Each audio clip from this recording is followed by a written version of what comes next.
Hello दोस्तों, study with concept के इस स्टडी प्लेटफॉर्म पर आपका बहुत बहुत स्वागत है। और साथ ही स्वागत है हमारी इस सी सेट की महासीरीज में। तो जैसा कि दोस्तों हम सी सेट के जो क्वेश्चन पेपर हैं उनको सॉल्व करा रहे हैं, और इसी सीरीज में हम 2021 के क्वेश्चन पेपर पर हैं, जिसमें हमने आधा क्वेश्चन पेपर सॉल्व करा दिया। और इसमें हम मैथ्स और रीजनिंग वाला पार्ट ले रहे हैं दोस्तों। अब किसी ने 2020 का जो क्वेश्चन पेपर करवाया था, उसमें किसी ने बोला था कि जो लास्ट का क्वेश्चन था 80 नंबर का, उसमें आंसर बी था, मतलब उसका आंसर 29 था। तो हाँ, बिल्कुल उसका आंसर 29 था। वो गलती से मैं उसका आंसर लगाना भूल गया, क्योंकि मैं जो पहले स्टार्टिंग में मैंने बताया था फुदकन की संख्या मेंढक की, वो मैं भूल गया था उसे जोड़ना, इसलिए मैंने 28 कर दिया। तो माफ़ी चाहता हूँ दोस्तों, लेकिन आपने बताया इसलिए सही बात है कि आप भी मतलब देख रहे हैं वीडियो को, इससे ये पता चल रहा है दोस्तों। अगला बात है कि 2021 का जो पेपर है, इसमें किसी ने 36 क्वेश्चन को पूछा है और बोला है कि सर ये समझ में नहीं आया। तो कोई दिक्कत नहीं है, फिर से बता देंगे हम। इसके लिए हम पहले क्या करते हैं दोस्तों, स्लाइड खोल लेते हैं ताकि आपको चीज़ समझ में आए। और कोई दिक्कत नहीं है, अगर आपको समझ में नहीं आ रहा है तो आप कमेंट बॉक्स में जाके कमेंट करें कि सर ये समझ में नहीं आ रहा, हम फिर से बता देंगे। इसमें कोई डरने की बात नहीं है। और एक बात ऐसी है कि सर, कि हर कोई बोलता है कि मतलब समझ में आ रहा है कि नहीं आ रहा, कई लोग तो बताते नहीं है पहली बात तो। लेकिन आपने पूछा तो इसका मतलब आप बड़े ध्यान से वीडियो को देख रहे हैं और क्वेश्चन भी किए होंगे शायद आपने। तो स्टार्ट करते हैं इस क्वेश्चन को ही। तो 3 शून्योत्तर नॉन जीरो अंकों के प्रयोग करो।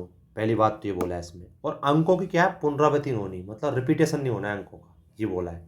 से प्राप्त 3 अंकों वाली सभी संख्याओं पर विचार कीजिए। ठीक है, जो 3 के गुणज हैं। पहली बात तो ये बोली इसमें। मान लीजिए इन संख्याओं का योगफल जो है एस है, तो निम्नलिखित में से कौन सा सही होगा। इसमें बोला है 3 अंक की संख्या, पहली बात तो, और बोला है कि एक्स, वाई और जेड ये क्या है, ये तीनों जो दोस्तों ये क्या है, जीरो नहीं होंगी, not equal to zero, zero तो नहीं होंगी। इससे अलावा कोई भी चीज़ हो सकती है। और इसके अलावा बोला है इसमें कि 3 का गुणज होनी चाहिए।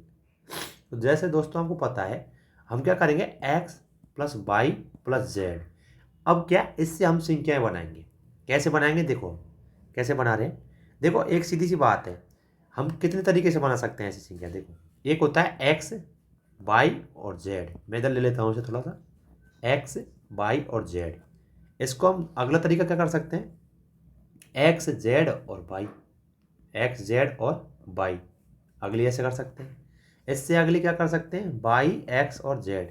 इससे अगली वाई जेड, मतलब ये यहाँ तक हो गया, वाई एक्स जेड हो गया। इसके बाद हो गया वाई जेड एक्स। इसके बाद क्या हो जाएगा दोस्तों, जेड एक्स वाई।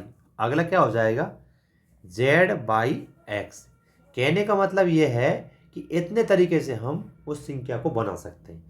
अब देखो ये चीज़ आपको समझ में जब आएगी, जब मैंने आपको पहले वीडियो बताए हैं उसमें मैंने आपको बताया है। अब 3 अंकों की संख्या होती है तो इसका मतलब क्या होता है, या एक्स का मतलब यहाँ पे क्या हो रहा है, देखो इसका मतलब है कि 100x सैकड़े की बात है। फिर ये 10y ये दहाई की बात है। और ये जेड मतलब ये इकाई की बात है। ये समझने की चीज़ थी इसमें बस। अगर आपने पहले मेरी वीडियो देखे होंगे तो उसमें हम आपको बताया है। इसी प्रकार ऐसे करेंगे हम दोस्तों, तो ये हो जाएगा 100x plus 10z plus Y. इसी प्रकार हम इसे लेंगे, इसको करेंगे 100y plus 10x plus Z. इसी प्रकार इसको ले रहे हैं 100y plus 10z plus x। इसी प्रकार अगली चीज़ ले रहे हैं इसी को, 100z plus 10x plus Y. अब जो लास्ट बार ये बचा है इसको भी हम ऐसे कर लेंगे, ये हो जाएगा ऐसे करके, ये संख्या होगी। ये 3 अंक की संख्या है। अब देखो हमसे बोला भी गया है कि 3 अंक की संख्या है और 3 का गुणज होनी चाहिए, ये चीज़ हमको बोला गया है। अब हम सबको जोड़ लेंगे, हम सबको जोड़ेंगे तो हम पाएंगे कि भाई जो एक्स वाई जेड तीनों है ना, ये 222 हो जाएंगी। 222 कॉमन ले लेंगे हम इसमें, और X plus Y plus Z हम ले लेंगे। अब एक चीज़ और बोली थी हमसे कि 3 का गुणज है, इसका मतलब नीचे हम क्या 3 तो अलग से रख ही लेंगे। अब 222 है ना, इसे हम इसका फैक्टर करेंगे। अब इसमें एक चीज़ दे रखी है, कथन एक में दे रखा है कि एस सदैव 74 से विभाजित होगा। तो हम भी क्या फैक्टर देखते हैं 74 वाले, तो 74 वाले फैक्टर देखते तो होता है कि 74 × हम जब 3 करते हैं तो तो हमारा आता है 222। और हमसे पहले क्या बोला गया है कि वो 3 के गुणज होने चाहिए। इसका मतलब क्या हो कि 3 का गुणज तो अलग से है ही, और 74 × 3 मतलब 222 को मैंने फैक्टर किए यहाँ पे, ये समझने की बात थी। इसको हम मल्टीपल कर देंगे, बस हमारे बन गई इक्वेशन। अब देखो क्वेश्चन में पूछा क्या है, एस सदैव 74 से विभाज्य होगा। अभी आपको बताया फैक्टर करके मैंने कि 74 × 3 करेंगे तो 222 आएगा। तो एक चीज तो आपको समझ में आ गई होगी कि 74 से तो विभाजित होंगे, ये बात तो बिल्कुल सही है, तो इसका ये तो सही है। अगली बात कर रहा है दोस्तों कि 9 से विभाज्य होगा। अरे भाई जब यहाँ 9 का फैक्टर बन रहा है, 3 × 3 हो रहा है, तो 9 से विभाज्य तो होगा ही होगा। तो इसलिए इन दोनों का आंसर आ जाएगा दोस्तों, इन दोनों का कथन सही है, इसका मतलब आंसर आ जाएगा इसका सी। अब दोस्तों फिर से बता रहा हूं मैं आपको, अगर आपके अभी भी समझ नहीं आया तो फिर से बता रहा हूं। इसमें बोला गया है कि एक्स वाई और Z not equal to zero, मतलब जीरो नहीं है, इससे अलावा संख्याएं हैं वो। और दूसरी बात बोली कि 3 का गुणज है। अब क्या किया हमने, ऐसी क्या संख्याएं ली, और हमने ऐसी संख्याएं ली तो हमने कई तरीके से जमाया। जमाने का मतलब है भाई इतने तरीके से निकल सकती है। तो एक्स वाई जेड ऐसे करके हमने सब ये निकाल ली। अब आपको पता है जब हम ऐसे कोई 3 अंक की संख्या लेते हैं तो पहले सैकड़े का लेते हैं, तो सैकड़े का मतलब होता है 100, दहाई का मतलब होता है 10, और जो बचता है वो होता है इकाई का। तो वही चीज़ हमने किया, इसमें कुछ नहीं किया। यहाँ पर हमने फैक्टर बना दिए कि 74 × 3। अब हमने 74 के फैक्टर इसलिए देखे दोस्तों क्योंकि यहाँ पर ऑप्शन में दे रखा है, यहाँ पे ऑप्शन में दे रखा है, ये चीज़ आपको ध्यान रखनी कि ऑप्शन में दे रखा है तो इसका मतलब कोई ना कोई फैक्टर तो है इसका। तो ऑप्शन में दे रखा है तो हमने ऐसे किया, और उसी के हिसाब से इसका आंसर निकल गया कि दोनों ही सही है कथन हमारे। समझ गए? तो ये नॉर्मल सी चीज़ थी, लेकिन आपने क्वेश्चन पूछा है तो अच्छी बात है, पूछना भी चाहिए, ऐसी बात नहीं है।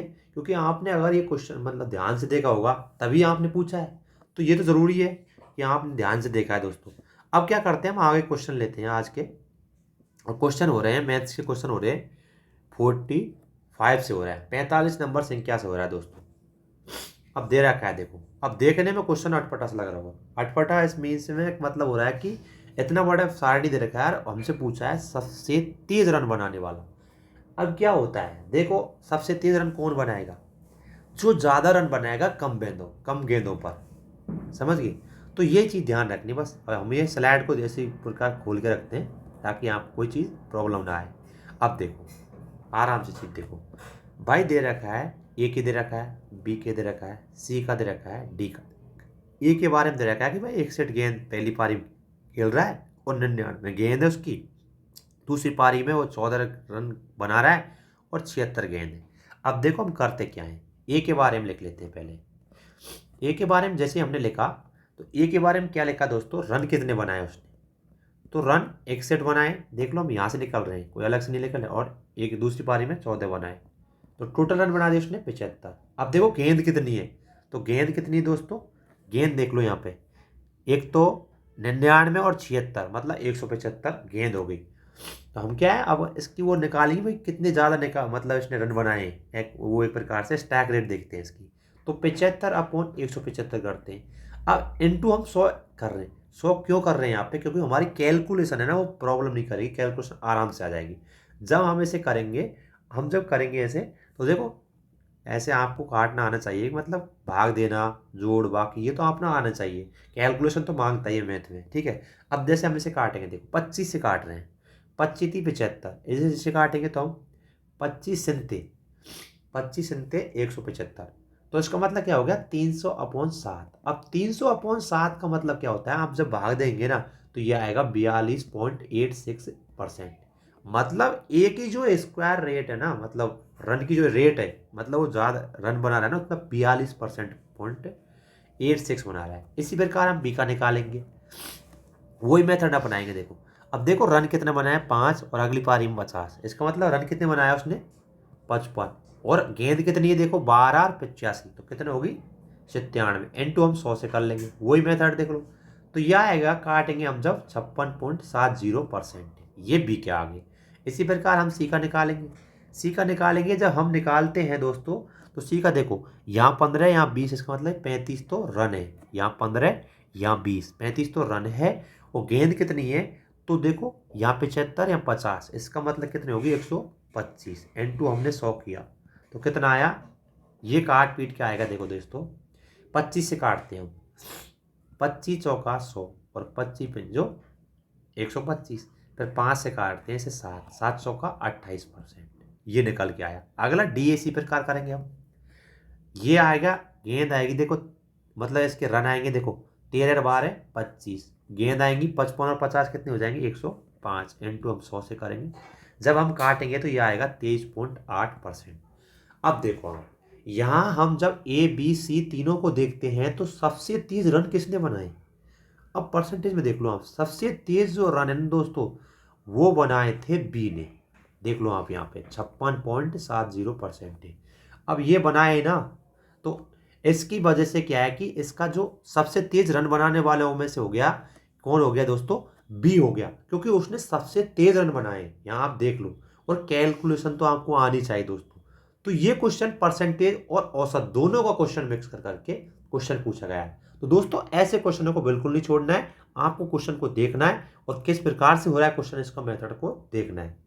तो दोस्तों ऐसे ये क्वेश्चन होगा, तो ऐसे क्वेश्चनों को बिल्कुल नहीं छोड़ना है आपको, क्योंकि ऐसे क्वेश्चन अगर आप छोड़ रहे हो ना, अब देखो ये एवरेज और परसेंटेज दोनों का था। ये परसेंटेज हमने इसलिए लगाया था 100 यहाँ पे, ताकि हमारा जो कैलकुलेशन है वो सरल हो सके। कोई ज़रूरी नहीं था कि परसेंटेज लगाना ज़रूरी नहीं था यहाँ पे, लेकिन हमने इसलिए लगाया दोस्तों। तो अगला क्वेश्चन देखते हैं। इसके लिए हम स्लाइड को खोल के रखते हैं पहले से।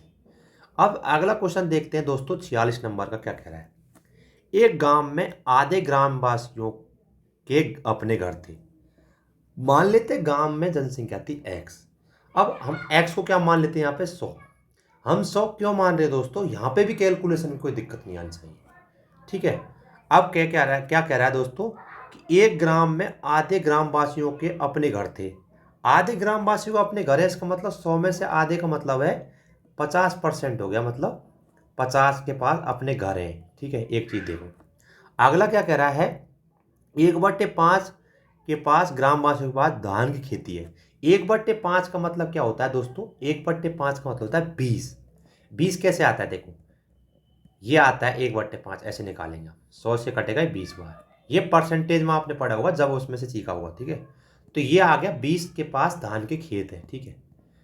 ऐसे आपको चीजों को देखना है आराम से। आगे क्या कह रहा है, 1/3 ग्रामवासियों साक्षर है। इसका मतलब क्या हुआ, 1/3 का मतलब 100 का 1/3 का मतलब लगभग 33%। 33% हुआ ना, तो 33 लोग जो है साक्षर है। इसके बाद क्या कह रहा है, 4/5 ग्रामवासी जो हैं उनकी आयु 25 वर्ष से कम है। इसका मतलब 4/5 का मतलब होता है 80। देखो ये फ्रैक्शन होती है परसेंटेज की, तो 4/5 निकालेंगे तो ये आएगा दोस्तों 80। तो 80 है ना लोग, वो क्या है, 80 लोग जो हैं 25 वर्ष से कम उम्र के हैं। ये चीज ध्यान रखनी है आपको। अब देखो ऐसे आपने अगर क्वेश्चन को देख लिया तो आपका क्वेश्चन का आंसर निकालने में कोई प्रॉब्लम नहीं आएगी। अब देखो आप, कथन क्या दे रखा है, ये ऑप्शन क्या दे रखा है, ऐसे सभी ग्रामवासी साक्षर हैं जिनके पास अपने घर हैं।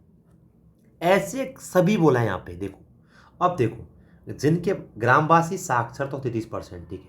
अब बोला हमसे ये गया है दोस्तों कि ऐसे सभी ग्रामवासी हैं जो साक्षर हैं। ग्रामवासी जो हैं, सभी ग्रामवासी साक्षर हैं जिनके पास अपने घर हैं। घर किसके पास, कितने के पास, 50 के, और साक्षर कितने हैं 33%। अब ये दिक्कत यहाँ पे इसलिए हो गई दोस्तों क्योंकि सभी के ग्रामवासी साक्षर हैं, उनके पास सभी के पास घर है, ऐसा कुछ कहा ही नहीं हमसे। यहाँ पर ऐसा कोई चीज़ बताई नहीं गई, इन्फॉर्मेशन में दी नहीं गई है हमको ऐसी, तो ये तो हो ही नहीं सकता, ठीक है। और दूसरी बात, सभी के पूछा है, सभी के बोला है, तो सभी के यहाँ पर दी नहीं गई है, जब हम कैसे मान ली। 25 वर्ष से कम उम्र के आयु वाले कुछ ग्रामवासियों साक्षर हैं, कुछ ग्रामवासी साक्षर हैं, 25 वर्ष से कम उम्र वाले साक्षर हैं। तो इसका मतलब 33 का मतलब यहाँ 80 तो यहाँ हो गए, 80 मतलब 20, 20 बचा। अगर 20 यहाँ पे बचेगा, देखो 100 में से 20 बचेगा, यहाँ कैसे बचेगा, देखो 80 हो गए तो इसका मतलब 20 बचा। अब 20 का मतलब है कि भाई 33% में 20 अगर चल जाएगा तो 13 बंदे बचेंगे साक्षर। तो ये तो हो सकता है कि भाई वो साक्षर तो हो सकते हैं जो 25% से 25 वर्ष से कम उम्र के हैं। तो कुछ बोला है यहाँ पे, कुछ ग्रामवासी साक्षर हो सकते हैं। हाँ तो ये बात बिल्कुल सही है, तो इसका आंसर आएगा B। अगला भी हम देखेंगे तो ऐसे ही करके आएगा, ये इसका आंसर नहीं होगा। देखो केवल आधे ग्रामवासी साक्षर हैं, ऐसा भी हमसे कभी बताया नहीं गया। इसमें कि आंसर इसलिए था ये बी, क्योंकि हमसे बोला गया है कुछ ग्रामवासी, तो ये संभावना हो सकती है, जरूरी नहीं है भी, लेकिन हाँ ये संभावना हो सकती है, इसलिए इसका आंसर है बी। अब ऐसे क्वेश्चनों में भी आपको एक प्रकार से परसेंटेज का भी मेथड आना चाहिए। अब यहाँ हमने परसेंटेज के हिसाब से निकाला है, तो आपका जो आंसर है इजीली आ जाएगा। ये चीज़ आपको ध्यान रखनी दोस्तों। अगला क्वेश्चन क्या कह रहा है, 47 नंबर का, दो कथनों और एक प्रश्न का विचार कीजिए। पहला दे रखा है किसी माह का अंतिम दिन जो है बुधवार है। अब देखो ये दे रखा है, इससे अलावा अगला कथन दे रखा है इस माह का तृतीय शनिवार 17वां दिन है। और हमसे प्रश्न क्या पूछा है, इस माह के 14वें दिन क्या वार है। अगर हम पहला कथन को देखते हैं दोस्तों, तो पहला कथन बोल रहा है कि कोई माह है, कोई महीना है, मंथ है, उसका अंतिम दिन है वो बुधवार है। अब हमको ये नहीं बताया गया, क्या नहीं बताया गया कि महीना कौन सा है, फरवरी है या फिर जनवरी है, इसके बारे में हमको नहीं बताएगा। तो इसके हिसाब से तो हम नहीं निकाल सकते इस बात को, तो एक तो नहीं हो सकता कथन। अगला क्या कह रहा है, इस माह का तृतीय शनिवार जो है 17वां दिन है। अब देखो, और हमसे 14 दिन के बारे में पूछिए। एक बात बताओ, अगर 17वां दिन क्या है, शनिवार है, और 14वां दिन के बारे में बात कही गई है, तो 16वां क्या होगा, शुक्रवार होगा। 15वां क्या हो गया, 15 तारीख को क्या होगा, गुरुवार हो गया। 14 तारीख को क्या हो गया, बुधवार हो गया। हाँ, तो ये चीज तो हम निकाल सकते हैं कि 14वें दिन को क्या है, इसके हिसाब से निकाल सकते हैं, केवल दो के हिसाब से।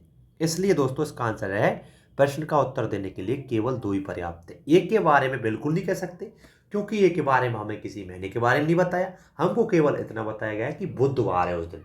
तो ये हम एग्जैक्ट नहीं कह सकते कि 14वां दिन क्या होगा उस दिन। तो इसलिए इसका आंसर बी है दोस्तों। अगला क्वेश्चन देखते हैं, इसके लिए भी हम स्लाइड खोल के रखते हैं दोस्तों। देखो 10 अक्टूबर 2027 को कौन सा बार होगा। एक चीज बताऊँ आपको, और ये क्वेश्चन मैंने पहले भी बताया, ऐसे कैसा क्वेश्चन था, और 2021 में भी ऐसा क्वेश्चन पूछा गया है। देखो दोस्तों, ये कोविड की वजह से क्या है कि जो यूपीएससी की एग्जाम थी वो डिले हो गई थी, तो ये 10 अक्टूबर 2021 को लगी थी। ठीक है, अब उसी दिन के हिसाब से इनने पूछा है कि 10 अक्टूबर 2027 को क्या होगा। अब देखो एक चीज बताओ आपको, एक चीज देखो आप, हमारे पास क्या थे कि एक ईयर में कितने दिन होते हैं। एक चीज देखो आप, एक ईयर में 365 दिन होते हैं। इसका मतलब क्या हुआ, अगर ये साधारण वर्ष है तो, और लीप ईयर से, तो इसका मतलब 366। तो मतलब क्या हुआ कि 57 वीक हमारे पास होते हैं। ये बात आपको पता है। हम क्या करते हैं दोस्तों, 2021 से स्टार्ट हुआ था वो, तो 2021 से स्टार्ट करते हैं। और एक चीज आपको बता दूं मैं फिर से, अगर एक तो वही ईयर 6 महीने 6 साल बदलती है, वो सेम ईयर आ जाती है। देखो 2021, 2022, 2023, 2024, 25, 26 और 27। 27 को पूछा है हमसे, ठीक है। 21 को पेपर था हमारा, इसलिए उस हिसाब से लेना है। तो देखो 21 को, ये क्या है, साधारण वर्ष है, तो इसकी कितने बचेगा दिन, एक बचेगा। ये क्या है, ये भी साधारण, एक बचेगा। ये क्या है, ये भी साधारण है। 2024 है ना, ये लीप वर्ष है, तो इसके लिए क्या, दो बचेंगे ऑड डे। इसका एक बचेगा, इसका एक बचेगा। अब देखो आप यहाँ पे, एक दो तीन, तीन दो पाँच और दो सात, 7 दिन हो गए। इसका मतलब एक सप्ताह बन गया। तो अगला जो 10 अक्टूबर होगा ना दोस्तों, ये 10 अक्टूबर 2027 को ना, 2021 को जो वार था संडे, वही होगा, मतलब रिपीट हो जाएगा यही कैलेंडर। तो इसलिए इसका आंसर ये है। अब ये बेसिक कॉन्सेप्ट है, इसमें हमने कोई लॉजिक अलग से कोई बात नहीं की गई है। ऐसे क्वेश्चन हमने पहले भी कराए हैं आपको दोस्तों। तो ये क्वेश्चनों में ऐसा कुछ नहीं है, बस ये आपको एक समझ होनी चाहिए कि अच्छा कितने साल के बाद रिपीट होता है, कोई ईयर्स कितने साल बाद रिपीट होता है। तो ये चीज़ आपको ध्यान रखनी है बस, और इन्हीं चीज़ों को ध्यान में रखते हुए इस क्वेश्चन को मैंने किया है आपको। और ये बेसिक चीज़ है दोस्तों, ये कोई अलग से नहीं बताएगी, ये बेसिक चीज़ है। ऐसे क्वेश्चन आते हैं यूपीएससी में, आते रहेंगे। अगला क्वेश्चन देखते हैं दोस्तों। और अगर आपको कोई प्रॉब्लम आ रही है, देखो सीधी सी बात है, अगर आपका कॉन्सेप्ट बिल्ड अच्छा होगा ना, तो आपको पहली बात तो प्रॉब्लम नहीं आएगी ऐसे क्वेश्चनों को लेके। लेकिन आपने कॉन्सेप्ट किया नहीं है और आप अब करने लग रहे हो, तो ऐसे थोड़ी हो जाएगा। ठीक है, अगला क्वेश्चन देखते हैं, 49 क्वेश्चन। नीचे दिए गए दो कथन, अब कहने का मतलब ये है, पूरे का मतलब ये है कि जो बताया गया उसी को मानना है आपको। आपको दिमाग ज़्यादा नहीं लगाना, इसका मतलब ये है। देखो कथन दे रखा है कुछ हरे जो हैं नीले हैं, कहने का मतलब है कुछ हरे नीले हैं, तो ग्रीन ब्लू है, ऐसे मतलब बी का मतलब ब्लू।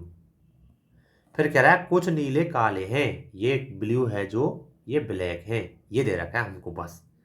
अब क्वेश्चन देखो, कुछ हरे काले हैं, तो हरे ग्रीन यहाँ पे, काले यहाँ है, तो ये तो कोई संबंध ही नहीं है, तो एक तो नहीं होगा, एक नहीं होगा।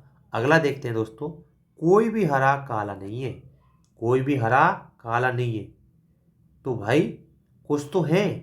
कोई, कोई का मतलब तो होता है कोई भी नहीं है, मतलब कुछ तो है। कुछ अगर ब्लैक है तो कुछ नीले तो होंगे ही, हरे तो होंगे ही, तो ये भी गलत है।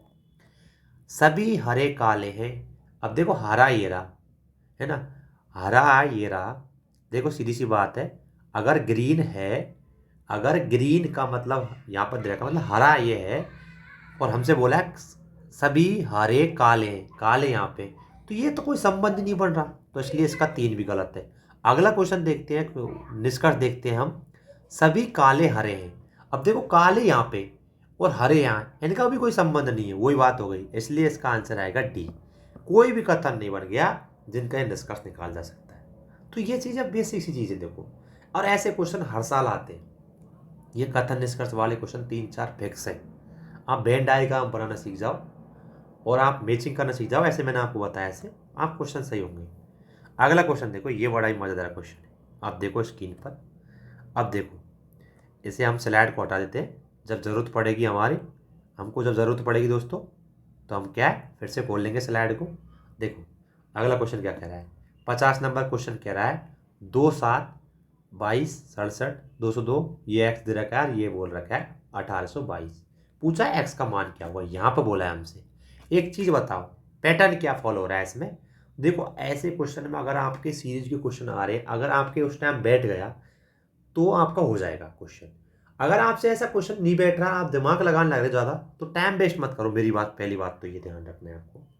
देखो इसमें बैठ क्या रहा है कि इसमें कर रखा है, पहले तो 2 को 3 से गुणा किया है प्लस 1 जोड़ा है इसी प्रकार इसी को किया है, इसी प्रकार इसको किया है, इसकी प्रकार इसको किया है। तो कहने का मतलब क्या पैटर्न हुआ है, 2 × 3 + 1। तो हम क्या करेंगे, 202 × 3 करेंगे प्लस 1 करेंगे, 200 × 2 करेंगे तो ये आएगा 606, प्लस 1 करेंगे तो आएगा 607। तो यहाँ जो संख्या आएगी ना एक्स के मान पर, यहाँ पे ये 607 आएगी, इसलिए इसका आंसर सी है दोस्तों। इसका पैटर्न क्या था, 2 × 3 + 1 जोड़ा है हमने, और यही पैटर्न फॉलो हो रहा है इसमें, तो इसलिए इसका आंसर आ गया दोस्तों सी, आंसर आ गया। अब देखो लो, ये मेरे से मतलब बैठ गया तो मैंने क्वेश्चन कर दिया। अगर ये क्वेश्चन नहीं बैठता मेरे से ऐसे तरीके से, तो मैं इसे छोड़ देता, मैं आगे बढ़ता। तो ये चीज़ ध्यान रखनी है एग्जाम में जाके। हमको क्या है, ऐसे सिंपल क्वेश्चनों में हम अड़ जाते हैं, मतलब कि हमको करना है ये क्वेश्चन, ये तो बहुत सीधा था, मेरे से क्यों नहीं हुआ। वहाँ पे आपको अड़ना नहीं है, क्वेश्चन को देखकर आपको ईगो वीगो नहीं लाना है बीच में, क्योंकि आपको एग्जाम निकालना है। और हमको क्या करते हैं, हम क्वेश्चन में अड़ जाते हैं, मतलब एक प्रकार से क्वेश्चन में फंस जाते हैं, ये ध्यान रखना है। तो फंसना नहीं है, अगर नहीं हो रहा तो छोड़ो, अगली बार देख लेते हैं, दोबारा रीडिंग में देख लेते हैं। 50 के बाद मैथ्स का क्वेश्चन फिर कब आएगा, हाँ 50 के बाद आ रहा है 53 नंबर क्वेश्चन। क्वेश्चन क्या कह रहा है दोस्तों, जय और विजय हैं ने एक दुकान को इस प्रकार ही कुछ पेन और कुछ विशेष क्या खरीदी, पेंसिल खरीदी है, और समान धनराशि के दोनों। यदि जय, जय की बात कर रहे हैं हम यहाँ पे, 3 पेन प्लस 5 पेंसिल, ठीक है, ये जय खरीद रहा है, और विजय इधर की साइड, विजय जो है ये क्या कर रहा है दोस्तों, 2 पेन खरीद रहा है और 7 पेंसिल खरीद रहा है, ठीक है।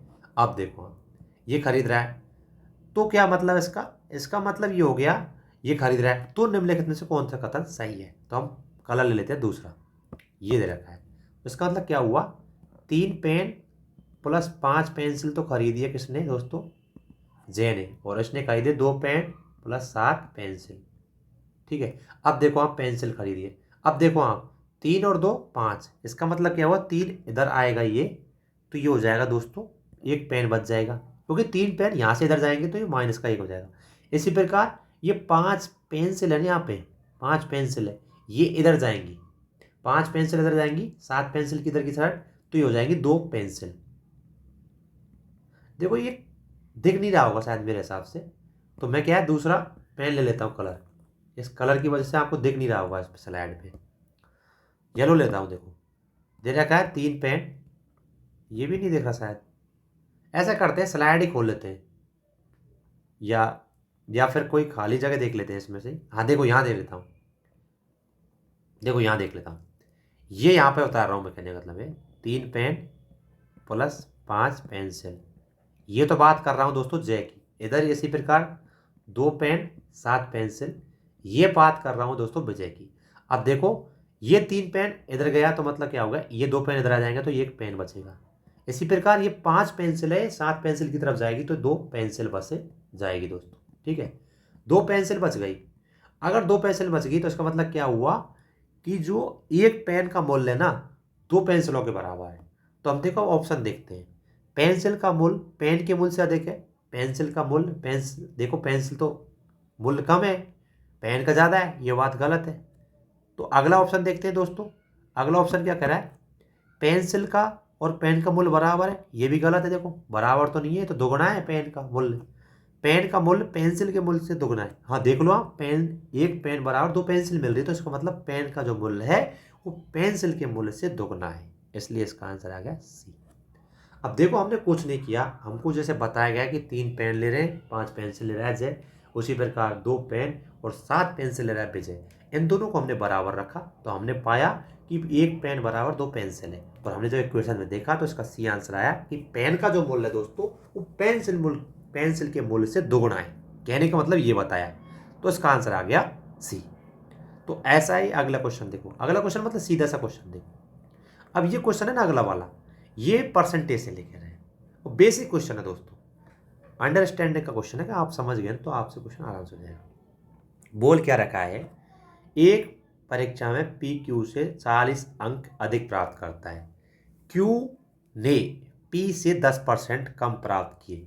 कहने का मतलब हो गया 10% का मतलब है 40 अंक, क्योंकि हमसे बोला है यहाँ पी क्यू से 40 अंक अधिक प्राप्त करता है, तो इसका मतलब कम जो दे रखा है ना 10% कम, इसका मतलब 10% का मतलब 40 है। तो 100% का मतलब क्या हो जाएगा 400। एक बात तो ये फिक्स है, फिक्स कैसे हो गया, 10 का मतलब 40 है तो 100 का मतलब 400। अब देखो पी और क्यू निकालते हैं। देखो पी का मान आ गया 400 और हमसे बोला क्या है, बोला यह है कि क्यू कितने अंक प्राप्त करता है। अब आपको अभी बताया गया 10% कम प्राप्त कर रहा है क्यू, तो इसका मतलब वो 40 अंक कम प्राप्त कर रहा है। अगर 400 में 40 घटाएंगे तो क्यू का मान कितना आ जाएगा 360, क्योंकि माइनस किया हमने। तो वो जो क्यू है ना दोस्तों वो 360 अंक प्राप्त कर रहा है, तो इसका आंसर आ गया ए। देखो अभी भी ना समझे तो कोई दिक्कत नहीं है, फिर से बताता हूँ। पी ने क्यू से 40 अंक अधिक प्राप्त किए, ठीक है। आगे हम पढ़ते हैं तो क्या देखते हैं, यदि क्यू पी से 10% अंक अधिक मतलब कम प्राप्त करता है, तो इसका मतलब क्या होगा कि 10% की वैल्यू 40 अंक के बराबर है, तो 100% की वैल्यू 400 के बराबर होगी। अब पी और क्यू का हम वो निकालते हैं, तो पी का था आ गया 400। अब क्या है कि वो 10% कम प्राप्त कर रहा है, 10% का मान दे रखा वहाँ पे 40 दे रखा था, तो हम 40 से माइनस कर देंगे तो 360। इसका आंसर आ गया क्यू ने प्राप्त किए 360 अंक, तो इसका ए आंसर आ गया। अगला क्वेश्चन देखते हैं दोस्तों, ये थोड़ा लेंदी क्वेश्चन हो जाएगा, लेकिन कोई लेंदी नहीं है, मतलब एक प्रकार से थोड़ा समझदारी का क्वेश्चन ही है। एक व्यक्ति पी ने अपने 3 मित्रों में एक मित्र एक्स से पूछा कि उसके पास कितना धन है। इसके लिए क्या हम क्या करते हैं दोस्तों, इसके लिए हम स्लाइड खोल लेते हैं, क्योंकि ये थोड़ा लंबा क्वेश्चन हो जाएगा, तो इसके लिए स्लाइड खोलना ज़रूरी दोस्तों। फिर से खोलते हैं, थोड़ा प्रॉब्लम आ रहा है टैब में, तो थोड़ा देरी से हो रहा है सब काम, माफ़ी चाहता हूँ दोस्तों। आप देखो, इसके लिए हम इस स्लाइड को कर देते हैं छोटा, ठीक है, ताकि आपको क्वेश्चन समझ में आ जाए। और इसको कर देते हैं बड़ा यहाँ पे, ठीक है। ये बात कर रहे हैं 55 नंबर क्वेश्चन की। देखो ये क्वेश्चन देख लो, नज़दीक ले आया मैं। एक्स कह रहा है पी ने अपने 3 मित्रों से एक मित्र एक्स से पूछा कि उसके पास कितना धन है, तो एक्स ने उत्तर दिया यदि बाई मुझे 40 रुपये देता है तो बाई के पास जेड के आधा धन होगा, ठीक है, ये बात बोली है। तो कहने का मतलब है बाई अगर 40 देता है तो जेड का आधा उसे प्राप्त होता है, ये हमको बताया है। इसका मतलब क्या हुआ दोस्तों, ये इधर होना हो जाएगा मल्टीपल, ये इधर हो जाएगा, ये इधर, मतलब समझ गए ना आप, क्रॉस मल्टीपल। ये हो गया 2y माइनस 80 बराबर जेड। तो 2y माइनस इधर को जेड को आ जाएगा बराबर 80। ये तो होगी पहली इक्वेशन। अगला क्या कह रहा है, कह रहा है किंतु जेड मुझे 40 रुपये देता है ना, तो हम तीनों के पास जो धन है वो बराबर हो जाएगा, और X plus Y, X Y और जेड की कुल धनराशि हमसे पूछी गई है। हमसे फिर बोला है एक्स अगर मुझे 40 दे देता है तो वाई के बराबर और जेड माइनस 40 के बराबर हो जाएगा। ये हमको यहाँ पे जब हमने निकाला ना, यहाँ निकल के आई है, ठीक है। इसका मतलब क्या हुआ दोस्तों, इसका मतलब पहले हम इसको देखते हैं, इस इक्वेशन को। तो वाई बराबर जेड माइनस 40, क्योंकि जेड से तो लिया गया है ना भाई, जेड से लिया गया है, एक्स को दिया गया है वो 40, इसलिए मैंने माइनस किया यहाँ पे, ठीक है। तो वाई माइनस जेड बराबर माइनस का 40, ये इक्वेशन 2 आ गई। अब देखो फर्स्ट इक्वेशन से 2 को घटाने पर, तो फर्स्ट इक्वेशन मैंने आपको बताई थी पहले यहाँ 2y वाली, तो मैं क्या करूँगा 2y माइनस जेड बराबर 80, और दूसरी इक्वेशन है y माइनस जेड माइनस 40, ये प्लस ये माइनस ये प्लस ये कट जाएगा। देखो तो z से z कट गया, 2y से 1y, y बराबर ये 80 और 40 से जुड़ जाएंगे 120, तो y का मान आ गया 120। अब y का जो मान है वो इक्वेशन 2 में रख दो, इक्वेशन 2 दे रखिए ना, 2 में रखने पर, तो इक्वेशन 2 में रख दो, तो y माइनस जेड बराबर 40 दे रखा माइनस का यहाँ पे, तो y का मान कितना है 120 माइनस जेड, ये जेड है 2 नहीं है, ये जेड है बराबर माइनस 40 हमने रखा, तो जेड बराबर ये इधर का जो माइनस है ये इधर का आके ये प्लस हो जाएगा, तो 120 प्लस 40, तो जेड बराबर आ गया दोस्तों 160। अगर जेड का मान आ गया और यहाँ पे वाई का मान आ गया, तो एक्स का मान निकालने के लिए हम क्या है, जो एक्स प्लस 40 बराबर वाई दे रखा था ना, ये वाला ये रख देंगे हम, तब एक्स का मान आ जाएगा। तो एक्स प्लस 40 बराबर ये कितना है दोस्तों, बाई, ये बाई है, तो x प्लस 40 बराबर बाई का 120 है, तो x बराबर 120 माइनस 40, x बराबर 80 आ गया। अब देखो हमसे पूछा क्या गया है, x बाई और z तीनों का मान कितना है, तो देखो x का मान 80 हो गया, बाई का मान दोस्तों 120 हो गया, और z का मान दोस्तों 160 हो गया।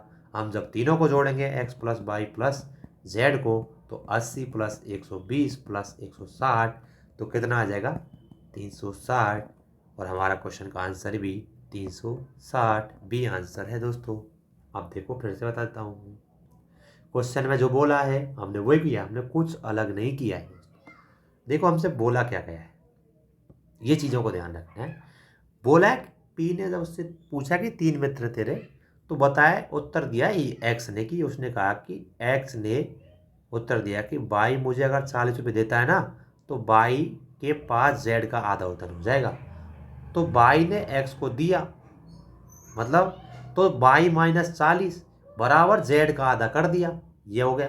अब हमने इक्वेशन बना दी, तो ये पहली इक्वेशन आ गई। अगला क्या कर रहा है इसी के आगे, यदि जेड मुझे 40 देता है, जेड 40 देता है एक्स को, तो उसके पास क्या है बाई, और तीनों को बराबर उत्तर हो जाएगा, तो ये बाई को दे रहा है तो जोड़ेगा, एक्स को जोड़ेगा जोड़ेगा, और बराबर बाई, क्योंकि तीनों बराबर हो जाएंगी, बराबर जेड माइनस 40। 40 इसलिए किया है दोस्तों क्योंकि बाई जेड ने ना एक्स को रुपये दिए, तो वो पहली सिचुएशन ये देख लिया हमने, तो इस इक्वेशन 2 बन गई।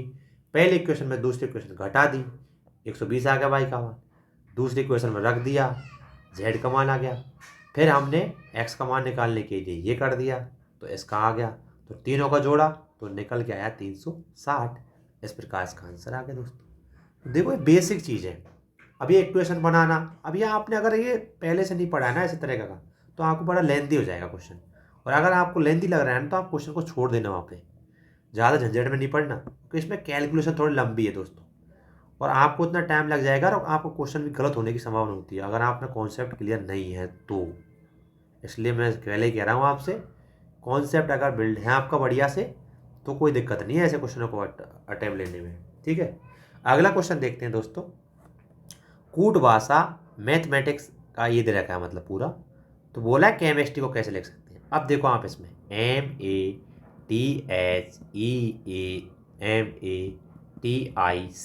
ये दे रखा है मैथमेटिक्स, और उसका दे रखा है LBSIDNZH, मतलब गलत होगा यहाँ पे, दोबारा लिखता हूँ।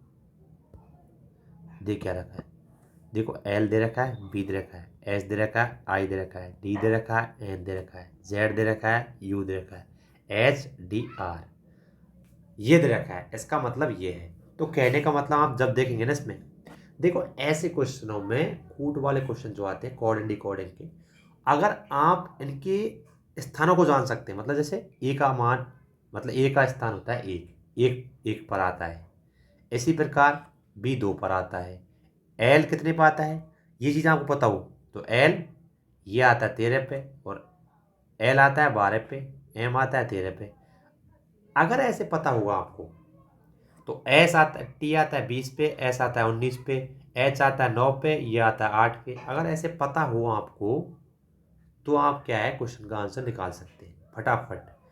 तो पैटर्न क्या फॉलो हो रहा है आप देखो, यहाँ पे पैटर्न हो रहा है यहाँ -1 यहाँ +1 -1 +1, ये पैटर्न फॉलो हो रहा है पूरा। आप जब देखेंगे इसमें यहाँ तक ही देखो आप, क्योंकि क्वेश्चन में आंसर आ ही जाएगा आपको तुरंत ही।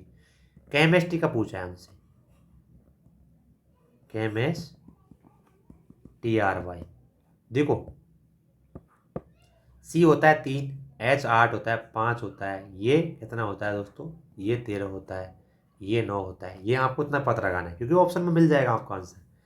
देखो ये माइनस हो रहा है तो इसका मतलब ये बी होगा, मतलब ये 2 हो रहा है। ये प्लस होगा तो H प्लस होगा, तो इसका मतलब क्या हो रहा है HI। ये माइनस होगा तो D, ये प्लस होगा MN, फिर ये माइनस होगा तो I के बाद माइनस होगा तो 9 का मतलब H। अब देखो आप BIDN, BIDN देखो आप, जब आप देखेंगे तो यही ऑप्शन बचा है BIND वाला, एन वाला यही बचा है, बाकी में एन है ही नहीं है चौथे नंबर पे, तो इसका आंसर आएगा बी।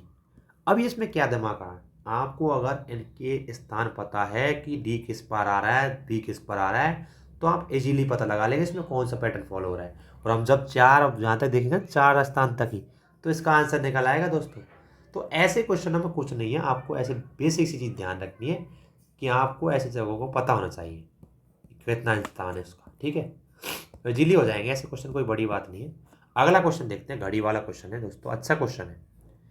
निम्नलिखित में से किस समय किसी घड़ी के घंटे की सुई मिनट की सुई के आसपास 180 डिग्री बनाता है। 180 डिग्री का मतलब है दोस्तों ऐसे, ये ऐसे होना चाहिए।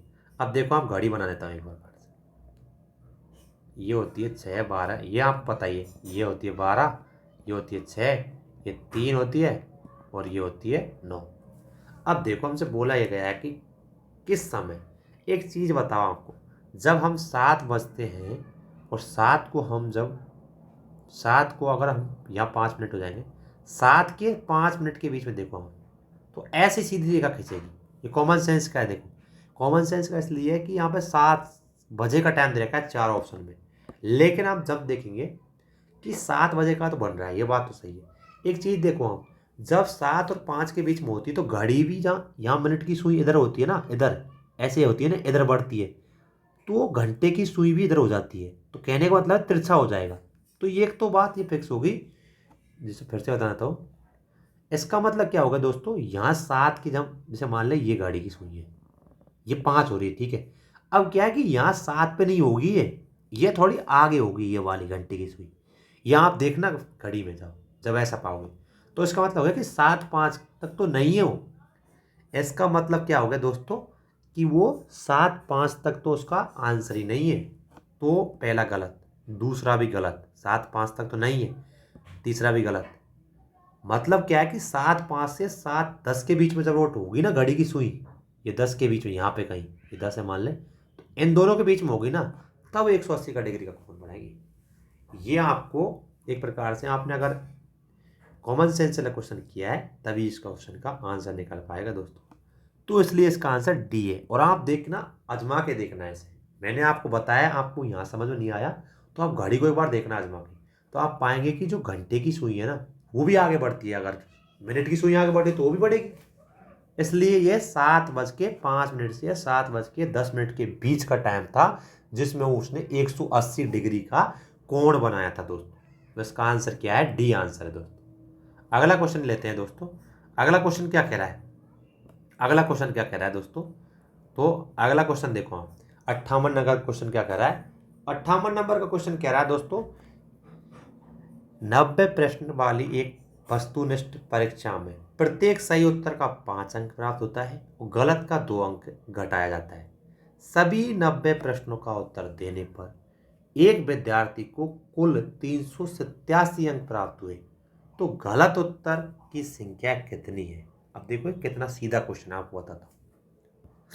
बोला क्या गया हमसे, अगर मैं सही करता हूँ, क्वेश्चन नंबर 58 है, अगर मैं सही करता हूँ क्वेश्चन को दोस्तों, सही क्वेश्चन को करता हूँ सही को, तो मुझे 5 अंक प्राप्त होते हैं। अगर मैं इसे गलत करता हूँ, है ना, तो मेरे क्या है दोस्तों, 2 अंक घट जाएंगे। इसका मतलब क्या हुआ, अगर मैं गलत कर रहा हूं ना तो 5 अंक तो उसके गलत होने के और 2 अंक माइनस मार्केंगे। इसका मतलब क्या हो दोस्तों, -7 होगा, ना कि 5, क्योंकि 2 तो माइनस हो ही रहे, 5 इसलिए हो रहे कि क्वेश्चन गलत हो गया।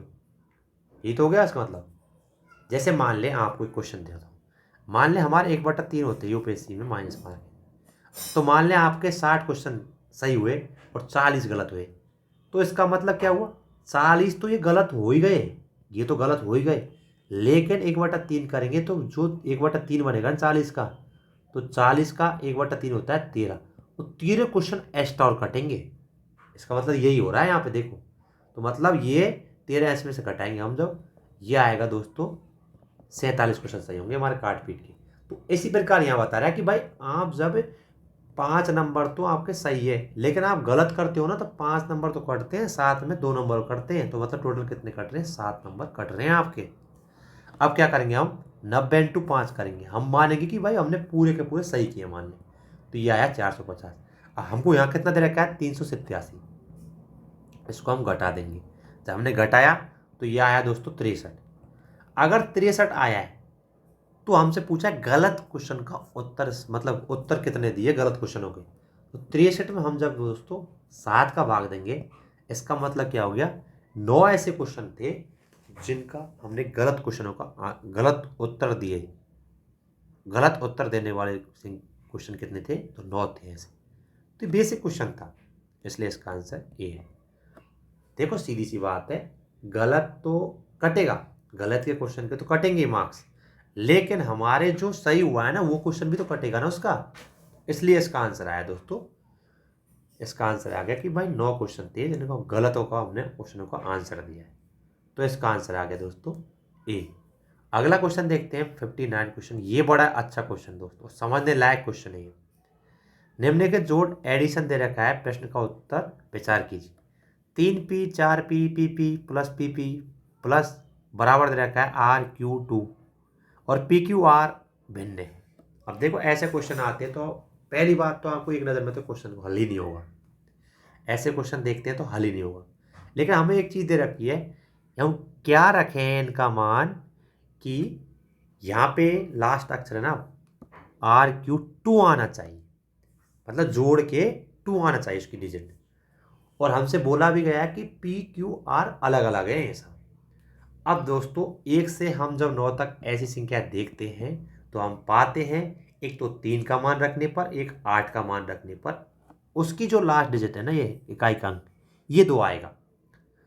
तो मान लेते P, ऐसे जोड़ेंगे देखो, P प्लस P बराबर हमने 12, 3 रखा जब आया है, मतलब कहने का मतलब क्या है देखो, P का मान मान लेते हैं हम 3 रखने पर, P का मान 3 रखने पर, T का 3 रखा हमने, तो देखो 3p का मतलब होता है 3p plus 4p plus pp plus pp बराबर RQ2, ये दे रखा है, ठीक है। तो 3 रखते हैं p का मान, तो ये हो जाएगा 33 प्लस 43 प्लस 33 प्लस 33 बराबर, हम जोड़ेंगे ऐसे तो ये आएगा 142। तो 142 आएगा। जब हम पी के मान पर हम क्या रख रहे हैं दोस्तों, अगर हम पी के मान पर हम 3 रख रहे हैं तो उसकी डिजिट जो 2 आएगी यहाँ पे 2 आएगी, तो 142 है पी का मान 3 रखने पर। हमसे ये भी बोला गया है क्वेश्चन में कि पी क्यू आर इन तीनों का मान अलग होना चाहिए, ये भी बोला गया है, ये भी ध्यान रखना है। हम क्या करते हैं दोस्तों, हम करते क्या हैं, हम करते हैं भाई कि हम पी का मान 8 रख लेते हैं। 8 रखने पर 8 रखा। अब देख लो उसी प्रकार, तो ये देखो यहाँ पर हम 3 पी था, इसी प्रकार हम 8 रखेंगे तो यहाँ पे 8 83, इसी प्रकार 48 प्लस 88 प्लस 88, तो यह आएगा 262। हम इनको जोड़ेंगे ना तो हमारा 262 आएगा। अब हमने ये 3 और 8 क्यों रखे, क्योंकि हमको डिजिट है ना इकाई का अंक 2 लाना है, इसलिए रखे हैं दोस्तों। तो ये आएगा 262। हमसे पूछा क्या है क्वेश्चन में, समांतर माध्य क्या है, समांतर माध्य क्या है। तो देखो 142 पहले हो गया ये वाला, और ये होगा 262 अपॉन में 2 करेंगे तो ये आएगा 404 अपॉन में 2 करा तो मतलब 202। तो इसका आंसर आएगा सी। देखो पहली बार में समझ में नहीं आया होगा आपको बिल्कुल, क्योंकि ये बिल्कुल ही अलग क्वेश्चन है। देखो 3 चीज फॉलो करनी है इसमें, एक तो ये करनी है फॉलो कि पी क्यू आर इन सब का मान अलग होना चाहिए। तो देखो यहाँ पे 1 हो गया, ये 4, ये 2, ये अलग हो गया, यहाँ पे भी 2 6 2, ये भी अलग हो गया। दूसरी चीज हमसे बोलिए दोस्तों कि उसका जो डिजिट आएगा वो 2 होना चाहिए।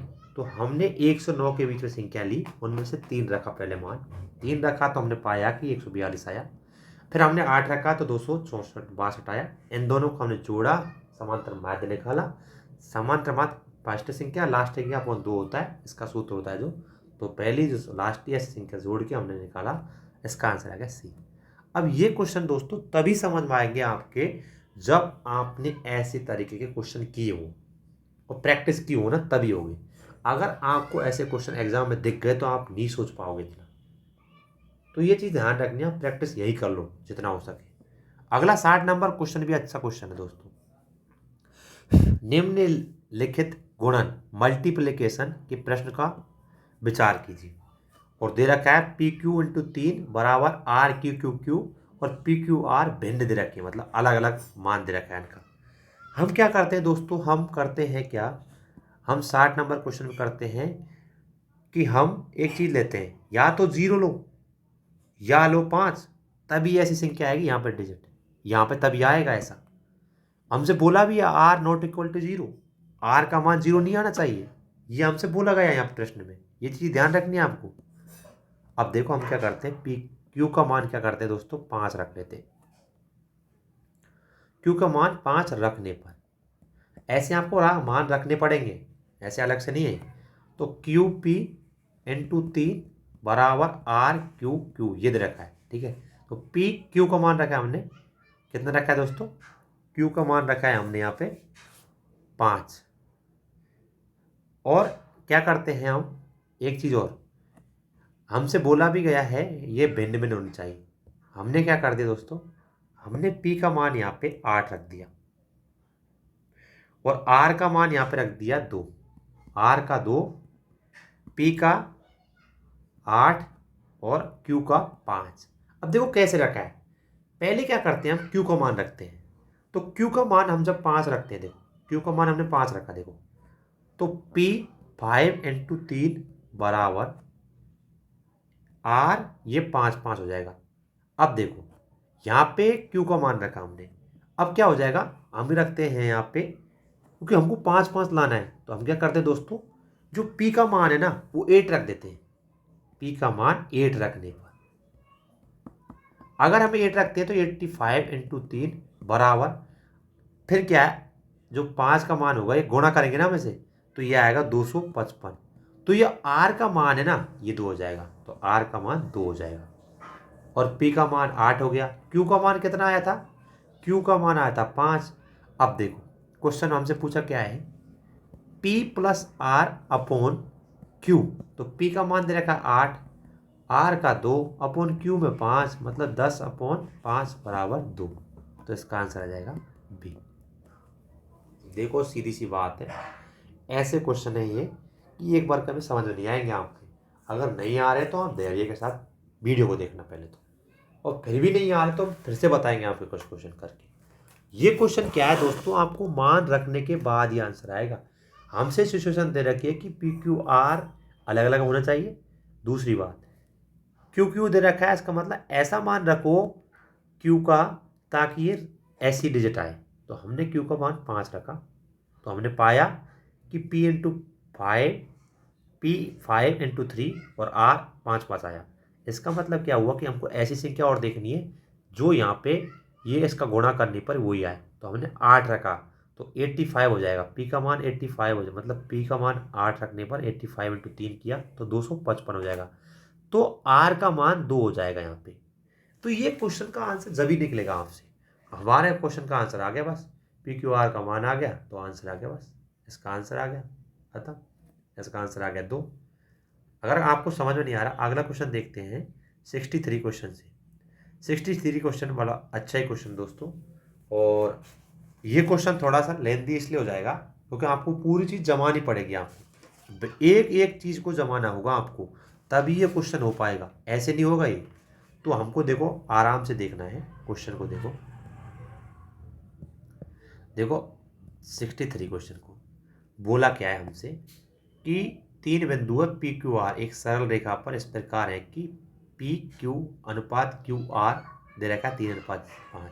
यदि पी क्यू बराबर है अनुपात में पी आर के, तो संभाव मान संख्या एन कितने बराबर होगी। देखो दोस्तों, ऐसी संख्या, ऐसे जो क्वेश्चन आते हैं तो हम क्या करते हैं, तो इसकी 3 कंडीशन बनेंगी।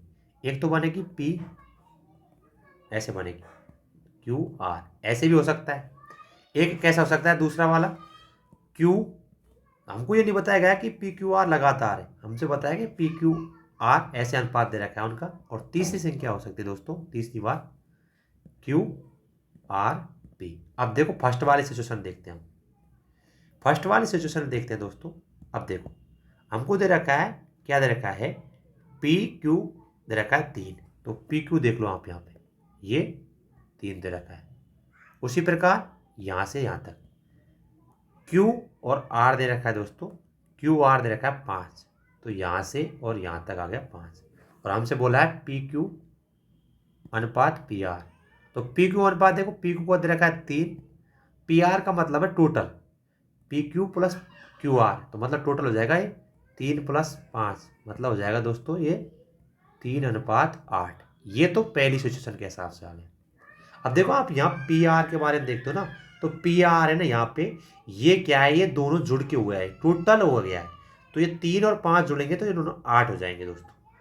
अगला क्या देखते हैं दोस्तों, तो अगला देखते हैं हम, तो देखो Q और P के बारे में दे रखा है।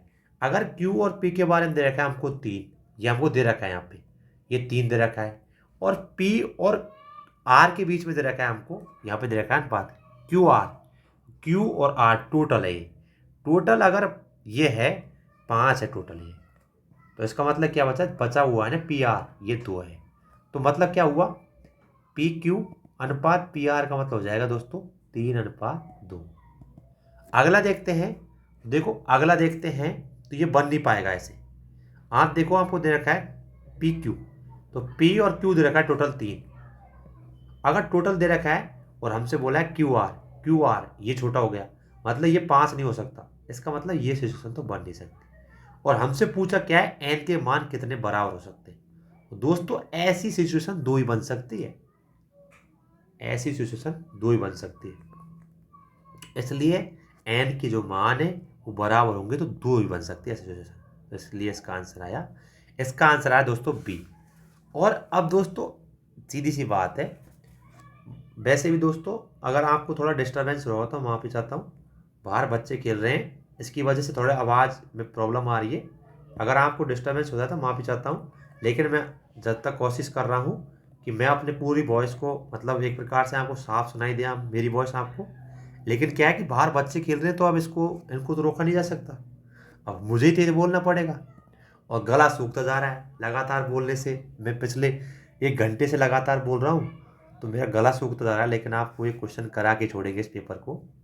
अगला क्वेश्चन क्या दे रखा है, एक विषाद शतरंज बोर्ड पर एक सीधे पथ की लंबाई में विकर्णों को 6 क्रमागत वर्गों में कितने विभिन्न प्रकार से चयनित किया जा सकता है। देखो शतरंज में ऐसे होते हैं लेयर 8, ऐसे होते हैं, देखो ऐसे, देखो 1 2 3 4 5 6 7 और एक और बढ़ा दो यहाँ 8, देख लो 1 2 3 4 5 6 7 8, ये होते हैं इतने।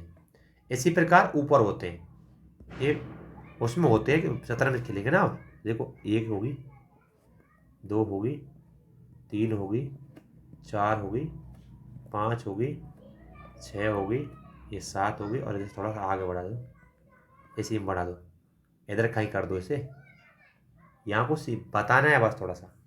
अब बोला क्या है, सीधे पथ में एक लंबाई के विकर्णों में 6 क्रमागत, तो कहने का मतलब क्या हो गया दोस्तों, यहाँ से या विकर्ण खींच रहा है कोई, कलर अलग ले लेते हैं, तो बोला है जैसे 1 ये 2 3 4 5 6, इसी प्रकार 7 और 8, बोला है कि 6 क्रमागत वर्गों को, जब हम ऐसे लेते हैं तो 6 क्रमागत हो जाते हैं, कितने प्रकार से चयनित किया जाता है क्रमागत लेने के लिए।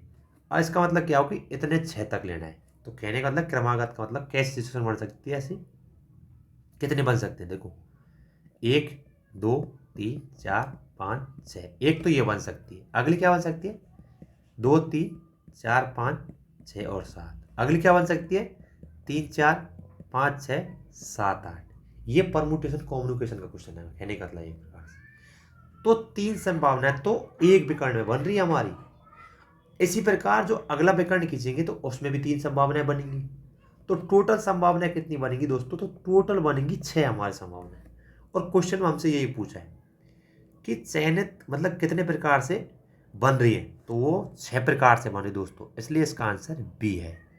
अब ये चीज़ दोस्तों देखो सीधी सी बात है, अब आपने क्या बोलते हैं शतरंज नहीं देखा होगा उसका बोर्ड, तो आप नहीं समझ पाएंगे भाई 8 इधर के खाने होते हैं, 8 इधर की भुजाएं जो दिरक की वो होती है, तो वही चीज़ है इसमें, बस बेसिक क्वेश्चन है बस। अगला क्वेश्चन देखो, और जो अगला क्वेश्चन है दोस्तों ये मैंने कितनी बार कर रखा है आप, और ऐसे क्वेश्चन हर साल आते हैं यूपीएससी में। अब देखो इसमें क्या रहेगा, ये खाली चीज दे रखी है, बोला है ब्लैंक में जो दे रखा है उसको भरिए, दे रखा है बी खाली ए बी ऐसे दे रखा है टोटल।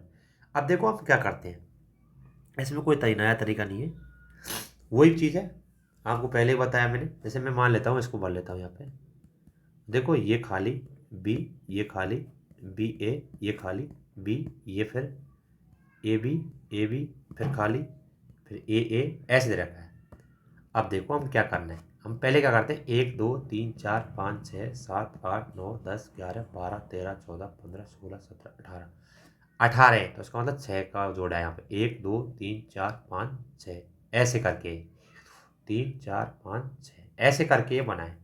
अब देखो आप जमाओ इसमें, तो क्या पैटर्न बन रहा है, देखो अब पैटर्न देखेंगे तो इसमें देखो ए बी इसी प्रकार, देखो आगे देखो ए बी बन गया, तो क्या बन गया बी ए बन गया, इसी प्रकार आगे देखते हैं तो ए फिर बी ए बन गया, फिर आगे देखते हैं दोस्तों तो आएगा बी, ठीक है, तो बी फिर ए फिर इसी प्रकार आगे देखेंगे तो ऐसे पैटर्न आएगा, लास्ट में आएगा बी। तो कहने का मतलब क्या हो गया ए बी ए बी, देख लो आप ए बी, तो मतलब ए बी, तो इसका आंसर आ गया डी। ये आपको आराम से देखो, ये चीज़ है ना कोई फॉर्मूला नहीं है इनका, ये क्या है दोस्तों, ये तो अब आपको बनाना ही पड़ेगा। ऐसे क्वेश्चनों को आप, सीधी सी बात है, ऐसे क्वेश्चन जो आते हैं खाली वाले, ये क्वेश्चन तो आपको अपने खुद के हिसाब से करने होंगे दोस्तों, इसमें कोई लॉजिक अलग से लॉजिक नहीं है, इसका अलग से कोई लॉजिक नहीं है। आपका अगर सही बैठ रहा है दोस्तों, तो आपका अगर सही बैठ रहा है तो इसमें कोई अलग से लॉजिक नहीं दोस्तों, इसमें क्या है आपका बैठ रहा है तो क्वेश्चन का आंसर निकल जाएगा। तो हमने जो पैटर्न फॉलो किया उसके हिसाब से इसका पैटर्न निकल रहा है, इसमें क्या अलग था। अगला देखते हैं दोस्तों 66 नंबर क्वेश्चन क्या कह रहा है। 66 नंबर क्वेश्चन कह रहा है दोस्तों कि देखो 66 नंबर क्वेश्चन कह रहा है कि अंकों के रूप में 2, 3 फिर दे रखा है 2, 2, 3, 3, 3 का प्रयोग करते हुए 3000, ये कितना दे रखा है 3000 नहीं, सॉरी 30,000 से बड़ी कितनी संख्या बना जा सकती है। देखो ये क्वेश्चन भी रिपीट हो रहा है, ऐसे तरीके का क्वेश्चन, मतलब पहले बता चुका हूँ मैं ऐसे क्वेश्चन को, फिर से बता देता हूँ। देखो पहले क्वेश्चन देखते हैं हम, तो इन्हीं से बनाते हैं, रिपीट नहीं होना चाहिए। 3, 2, 2, 3, 3। अगली बनाते हैं हम, जब रिपीट नहीं हो रही, देखो 3, 2, 3, 2, 3। इसी प्रकार तीसरी बनाते हैं हम, 3, 3, 2, 2, 3। चौथी बनाते हैं दोस्तों 3, 3, 3, 3, मतलब 2, 2, ये बन गया। पांचवी बनाते हैं हम 3, 3, 2, 3, 2। अगली बनाते हैं दोस्तों छठी, तो ये बनती है 3, 2, 3, 3, 2। कहने का मतलब ये, अब देखो ये मैंने बनाई है ना, आपको आप सोच रहे हो इतनी जल्दी बना दी, ये मैंने पहले क्वेश्चन कर चुका हूँ ऐसा, इसलिए बना पाया हूँ। हमसे बोला गया है कि भाई भिन्न भिन्न होनी चाहिए, संख्या भिन्न भिन्न होनी चाहिए, और ये जो अक्षर दे रखे हैं यही होनी चाहिए, लेकिन रिपीट नहीं होनी चाहिए, लगातार नहीं होनी चाहिए इस प्रकार के। तो वही है, किस प्रकार बना सकते हैं, वही बात आ गई। तो 6 प्रकार से बना सकते हैं ऐसी क्वेश्चन, तो इसका आंसर बी है। इसमें अलग क्या था? अब ये बेसिक क्वेश्चन है, देखो अब आप कहेंगे सर ये ऐसे बना दिया आपने, तो पता हुआ आपको, अरे मैंने आप पहले प्रैक्टिस की है उसके बाद बनाया इतना ही, ये सब चीज। तो अगला क्वेश्चन देखते हैं। निम्नलिखित कथनों पर विचार कीजिए, 5 क्रमागत पूर्णांकों का योग 100 हो सकता है। तो हम निकालते हैं, पूर्णांक लिख देते हैं, मान लें ए है, तो 5 क्रमागत लिखते हैं ए प्लस 1, ए प्लस 2, ए प्लस 3, इसी प्रकार ए प्लस 4 बराबर 100। हमने जब लिया तो 5a प्लस कितना हो जाएगा दोस्तों 10 बराबर 100, तो 5a बराबर 90, तो a बराबर 90/5, तो a बराबर 18। ये कैलकुलेशन होनी चाहिए आपकी ज़्यादा। देखो पूर्णांक ली a, फिर कह रहा है किस क्रमागत 5, तो a plus 1, 1 plus 2, 1 plus 3, 1 plus 4 बराबर 100 माना। 5a प्लस 10 हो गए, जोड़ा हमने जब, बराबर 10 आ गया। 5a बराबर 90, a बराबर 18, तो क्रमागत संख्या क्या होगी 18, 19, 20, 21 और 22, ये हमारी क्रमागत संख्या होगी। तो बोला है 5 क्रमागत संख्याओं का योग ये दे रखा है, तो 100 हो सकता है, तो आप जोड़ेंगे तो पाएंगे कि आपको 100 हो रहा है इसका, इन सबको जोड़ेंगे तो बिल्कुल हो रहा है। अगला क्या दे रखा है, 3 क्रमागत धन पूर्णांकों का गुणनफल उसके योगफल के बराबर होता है, तो ये भी देख लेते हैं हम। देखो 1, 2 और 3 लेते हैं, तो इसको क्या हम जोड़ते हैं तो 6 हो रहा है, और 1 इंटू 2 इंटू 3 करेंगे तो भी 6 हो रहा है, तो ये बात भी सही है कि 3 क्रमागत पूर्णांकों का धन पूर्णांकों का गुणनफल और योगफल बराबर हो सकता है। तो क्या हुआ कि दोनों कथन सही है, इसलिए इसका आंसर सी हो जाएगा दोस्तों। लो इसका आंसर भी क्या देखते हैं। अगला क्वेश्चन देखते हैं दोस्तों, और अगला क्वेश्चन देखते हैं, ये क्वेश्चन क्या कर रहा है 68 नंबर का। ये स्लाइड मैंने इसलिए खोल रखी है कि आगे के जो क्वेश्चन आएंगे उसके लिए स्लाइड जरूरी हो जाएगी दोस्तों। अगला क्वेश्चन क्या कर रहा है, 1 मीटर भुजा वाले घनीय पात्र में जल से पूरा भरा हुआ है, उसमें कितने मिलीलीटर जल निकाला जाएगा। पात्र की मोटाई नगण्य माने तो घन का आयतन क्या होता है, भुजा क्यूब होता है। तो हमसे बोला क्या है 1 मीटर बराबर, ये कितना हो जाएगा दोस्तों मिलीलीटर में हो जाएगा, और 10 की पावर 6 हो जाएगा मिलीलीटर। ये पावर वाले क्वेश्चन बहुत आते हैं, बहुत का मतलब हर साल आ रहे हैं ऐसे क्वेश्चन। तो इसका मतलब क्या हुआ 10 की पावर 6 है ना, तो 6 जीरो लगाओ, तो ये जो डी आंसर है ना इसका, ये 3 और 3 6, तो ये डी आंसर हो जाएगा। ये क्या है मिलीलीटर है, और हमसे मीटर में दे रखा है, ये चीज़ ध्यान रखनी है। मीटर में दे रखा है, मिलीलीटर में निकालना है। पूछा ना कितने मिलीलीटर में, तो 100 10 की पावर 6 मिलीलीटर होता है, बस 10 की पावर 6 का मतलब जीरो का मतलब 6 जीरो है, इसका मतलब डी आंसर है। अगला क्वेश्चन देखते हैं, क्वेश्चन क्या करा है 69। एक पंक्ति में 6 व्यक्ति हैं, और एक अन्य व्यक्ति में को उनमें से 3 व्यक्तियों से इस प्रकार हाथ मिलाना है कि वह क्रमागत व्यक्तियों से हाथ नहीं मिलाएगा। ऐसी कितनी भिन्न संभाव्य संयोजक हाथ मिला सकते हैं। कहने का मतलब क्या हुआ, 6 व्यक्ति है, ABCDE है, 1 2 3 4 5 और 6। हमसे बोला गया है कि भाई पड़ोसी पड़ोसी है ना, वो हाथ नहीं मिला सकते एक साथ। इसका मतलब क्या हुआ, जैसे ये नहीं मिला सकता, इसके बाद भले ये मिला सकता है, ये है इसका मतलब। तो क्या हो सकता है, देखो मान 1 मिला सकता है, 3 और 5 मिला सकता है। देखो 1 मिला सकता है, 3 और 5 मिला सकता है। लगातार नहीं मिला रहे ने, ये लगातार की बोला है कि लगातार जैसे 2 3 नहीं मिला सकते। अगर 4 लिया है तो 5 नहीं मिला सकता, ये ऐसे ही कहने का। तो एक सिचुएशन ये बनेगी तो 1 3 और 5 मिला सकते हैं। अगली 1 और 4 और 6 मिला सकते हैं, 1 4 और 6 मिला सकते हैं। अगली क्या हो सकती है, इसका मतलब 1 3 और 6 हो सकती है। इससे अगली क्या हो सकती है कि 2 4 6। कहने का मतलब ऐसी 4 सिचुएशन हो सकती है। तो इसका आंसर आ गया बी। अब आप कहेंगे कि क्वेश्चन का आंसर कैसे आ गया।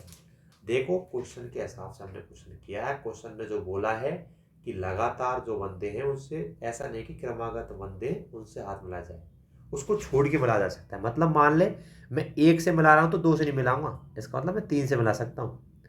उसी प्रकार फिर मैं 4 से नहीं मिला सकता, मतलब वो 5 से मिला सकता हूँ, ये है इसका मतलब।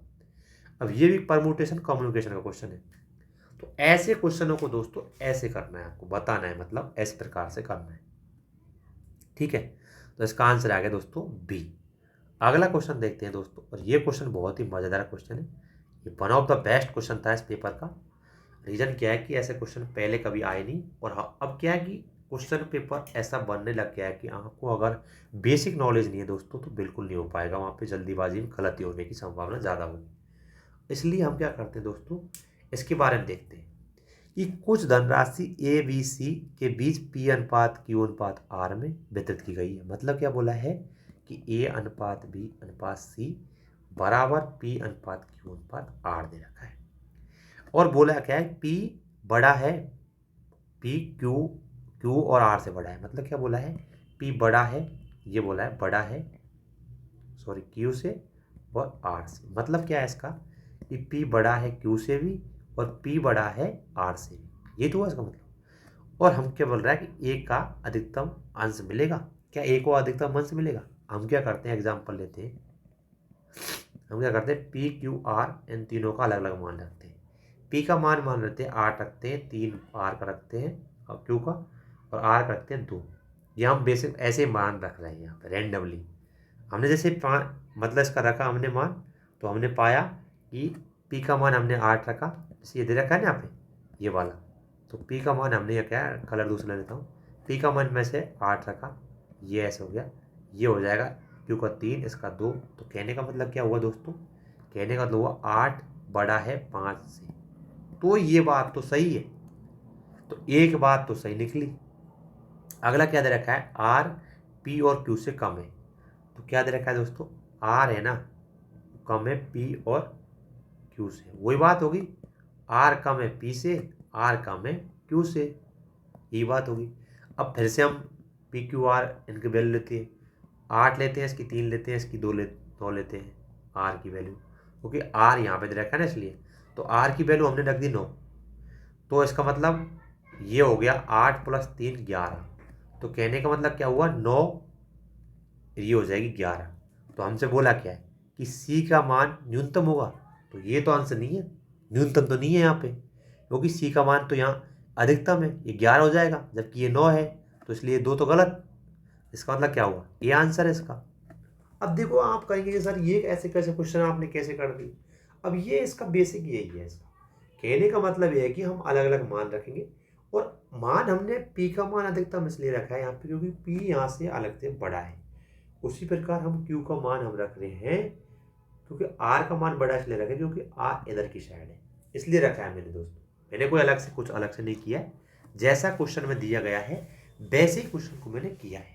तो वही चीज़ें आपको बस बेसिक चीज़ों की समझ होनी चाहिए आपको, और बेसिक क्वेश्चनों की अगर आपको समझ में दोस्तों, फिर कोई आपको दिक्कत नहीं आएगी। आशा करता हूँ ये क्वेश्चन भी समझ में आया होगा। अगर क्वेश्चन आपको कोई समझ में नहीं आ रहा तो मैं फिर से कह रहा हूँ, आप क्वेश्चन को फिर से पूछिए। तो वास्तव में 2021 और 22 का जो पेपर है लेंदी क्वेश्चन थे दोस्तों, क्योंकि एक बार के में नहीं होंगे वो आपसे। तो इसलिए आपसे बार बार कह रहा हूँ ऐसे क्वेश्चन को आप प्रैक्टिस कर लीजिए। आप अभी भी दिन है हमारे पास, ताकि आप सी सेट में फेल ना हो दोस्तों। आगे बढ़ते हैं दोस्तों। अगला क्वेश्चन होता है स्टार्ट। 74 नंबर क्वेश्चन से दोस्तों। 74 नंबर क्वेश्चन क्या कह रहा है, इसके लिए स्लाइड को पहले से खोल रखा है मैंने ऑलरेडी। क्वेश्चन क्या कह रहा है, क्वेश्चन कह रहा है एक वृत्तारेख पाई आरेख मानव शरीर में प्रोटीन के बारे में दे रखा है। प्रोटीन, जल और अन्य शुष्क तत्वों के प्रतिशतता वितरण को दर्शाता है और यह दिया गया है कि प्रोटीन का 16%, जल का दे रखा है 70%, प्रोटीन और अन्य शुष्क का दे रखा है दोनों को मिलाकर P%। तो P निरूपण करता है त्रिज्यखंड सेक्टर केंद्रीय कोण कितना है। तो कहने का मतलब क्या होता है, त्रिज्यखंड होता है ऐसे, त्रिज्यखंड एक प्रकार का वृत्त होता है, ये होता है 360 डिग्री का। ठीक है, अब देखो हमको क्या क्या दे रखा है, तो हमको दे रखा है प्रोटीन, पी को कर लेते हैं, प्रोटीन 16% दे रखा है, वाटर दोस्तों 70% दे रखा है। तो बचा हुआ क्या है, ये हम कर सकते हैं अन्य ड्राई, ये दे रखा है ना अन्य शुष्क तत्व, ड्राई शुष्क के लिए हम एम कर देते हैं, मतलब आदर्श लग देते हैं, कुछ भी ले लेते हैं, मतलब एक प्रकार से ये 14% हो गया। और हमसे बोला क्या गया है, हमसे बोला गया है कि प्रोटीन और अन्य तत्व, तो प्रोटीन तो कितना है 16 और अन्य तत्व ये टोटल होगा 100। प्रोटीन है 16% और अन्य तत्व है 14%। तो पी का मान P% में निरूपित किया गया है, तो मतलब क्या हुआ 30% तो हो ही गया। और इसी का हमसे पूछा है कि केंद्रीय कोण कितना है। एक चीज़ आपको बता दूं, 360 में हम 100 का भाग देंगे। 100 का भाग क्यों देते हैं कि 100% होता है कोई चीज़ का भी, तो 100 का भाग देते हैं तो मतलब होता है 3.6 डिग्री। कहने का मतलब यह है कि 1% में 3.6 डिग्री होता है इसका मान। अब क्या 30% आ गया हमारा प्रोटीन को और अन्न को लेकर, और हमसे पूछा भी इनके बारे में। हम क्या करेंगे 3.6 डिग्री इंटू 30 से मल्टीपल कर लें तो आएगा 108 डिग्री। तो इसका आंसर आ जाएगा सी, 108 डिग्री। अब देखो दोस्तों, सीधी सी बात है, हमको बताया क्या गया है, हमसे बताया गया है कि पी का मान, प्रोटीन का मान इतना है, वाटर का मान इतना है, अदर्स का मान इतना है, और पी और अन्न को हमने जब मिलाया तो 16 14 मिलाया तो 30 हो गया। 30% किसके बराबर होता है, तो कहने का मतलब है कि 360 में 100 का भाग दिया, इसका मतलब 3.6% जो है 1% के बराबर है, डिग्री सॉरी, 1% का मतलब है 3.6 डिग्री। और हमसे 30 डिग्री के बारे में, 30% के बारे में पूछा है, तो हमने क्या किया 30 से गुणा कर दिया, तो हमने पाया कि 108 डिग्री हो गया वो, तो उसका मान आ गया दोस्तों 108 डिग्री। अगला क्वेश्चन देते हैं दोस्तों, 75 नंबर क्वेश्चन। 75 नंबर क्वेश्चन क्या कह रहा है, इसके लिए भी हम अलग से कलर ले लेते हैं दोस्तों। जोसेफ क्लब में प्रत्येक 5वें दिन, हर्ष प्रत्येक 24वें दिन और सबकी सुमित 9वें दिन जाता है। यदि तीनों रविवार को क्लब में मिलते हैं तो अगले दिन किस बार को मिलेंगे। अब ये सीधी सी बात है, देखो एक बात बताओ, पहले कह रहा है वो संडे को मिल रहे हैं, और आगे दे रखा है, आगे दे रखा है हमको कि भाई 5वें दिन मिल रहा है वो 24वें 9 दिन। इसका मतलब क्या हुआ, इसका एलसीएम निकालना पड़ेगा। हमने एलसीएम निकाला तो 360 हो गया। अब देखो 360 दिन हो गया, अब क्या इसका सप्ते निकालेंगे, तो यह आएगा दोस्तों 51, तो वीक है ना, WEE क्या होता है यहाँ, सॉरी 51 तो वीक होता है, और प्लस 3 डे हो गया। अब देखो हमने एक चीज बताई आपको, यहाँ संडे से स्टार्ट किया था, संडे से स्टार्ट किया था, इसका मतलब क्या हुआ, अगला मंडे होगा, अगला ट्यूसडे होगा, अगला क्या होगा वेडनेसडे, तीसरा दिन तो वेडनेसडे ही होगा ना। तो अगला वो मिलेंगे कब दोस्तों, तो वेडनेसडे को मिलेंगे, इसलिए इसका बी आंसर है। बेसिक क्वेश्चन था, एलसीएम निकालना था, 5 12 9 का 360 आया, 360 में 7 का भाग दिया तो कितना है 51 वीक और 3 दिन, 3 दिन एक्स्ट्रा है, इसका मतलब रविवार के बाद 3 दिन और जोड़ लो तो बुधवार आ जाएगा, आंसर आ गया। अब इसमें क्या लगता बताओ, ऐसे क्वेश्चन में क्या दिमाग लगा, मतलब ऐसे क्वेश्चन में आपका प्रॉब्लम आ रही है तो बड़ी दिक्कत की बात हो। ये एलसीएम वाले क्वेश्चन है, एलसीएम वाले, और ऐसे क्वेश्चन यूपीएससी हर बार पूछता है, बस शब्दों के क्वेश्चन आते हैं। ठीक है, अगला 76 नंबर क्वेश्चन क्या कह रहा है, एक दो अंकों वाली संख्या तथा इन अंकों के स्थानों पर परस्पर बदल कर प्राप्त होने वाली संख्या का अंतर 54 है, तो निम्नलिखित कथनों पर विचार कीजिए। कहने का मतलब क्या है दोस्तों, कोई एक्स और वाई संख्या है तो वाई और एक्स उल्टा लिखा तो ये हो गई। इसका मतलब क्या हुआ दोस्तों, एक्स वाई को हम क्या लिख सकते हैं, 10x प्लस वाई, क्योंकि दहाई तक की बात चल रही है। इसी प्रकार वाई एक्स को लिख सकते हैं हम दोस्तों 10y प्लस एक्स। ऐसे मैंने आपको पहले भी करा चुका हूँ ऐसे। और दोनों के बीच में अंतर है दोस्तों 54 का। कहने का मतलब क्या है, ये हो गया, माइनस किया इसको 10y प्लस एक्स बराबर 54। ये 9x, ये 9y बराबर 54 हो जाएगा।